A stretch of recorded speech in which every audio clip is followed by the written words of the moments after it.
রাজশাহী ৪ আসনে আসন্ন ত্রয়োদশ জাতীয় সংসদ নির্বাচনের মনোনয়ন ফরম দাখিল করেছেন বাংলাদেশ জাতীয়তাবাদী দল বিএনপি মনোনীত প্রার্থী বাগমারা উপজেলা বিএনপির আহ্বায়ক ডিএম জিয়াউর রহমান জিয়া। সোমবার বিকেলে সহকারী রিটার্নিং কর্মকর্তা ও উপজেলা নির্বাহী কর্মকর্তা মাহবুবুল ইসলামের দপ্তরে বিএনপির নেতৃবৃন্দ সাথে নিয়ে আনুষ্ঠানিকভাবে মনোনয়ন ফরম দাখিল করেন। এ সময় সহকারী কমিশনার ভূমি সাইফুল ইসলাম ভূঁইয়া, উপজেলা নির্বাচন কর্মকর্তা আবদির রাজ্জাক সহ বিভিন্ন দপ্তরের কর্মকর্তাগণ উপস্থিত ছিলেন।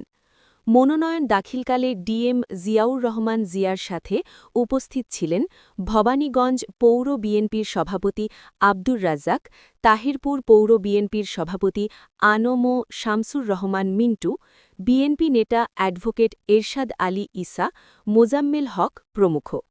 মনোনয়ন দাখিল শেষে বিএনপি প্রার্থী বলেন, জনগণের ভোটাধিকার পুনঃপ্রতিষ্ঠা ও গণতন্ত্র পুনরুদ্ধারের লক্ষ্যেই বিএনপি নির্বাচনী মাঠে রয়েছে। সুষ্ঠু ও নিরপেক্ষ নির্বাচন অনুষ্ঠিত হলে বিপুল ভোটে বিজয়ী হবেন বলে আশাবাদী ডিএম জিয়াউর রহমান জিয়া।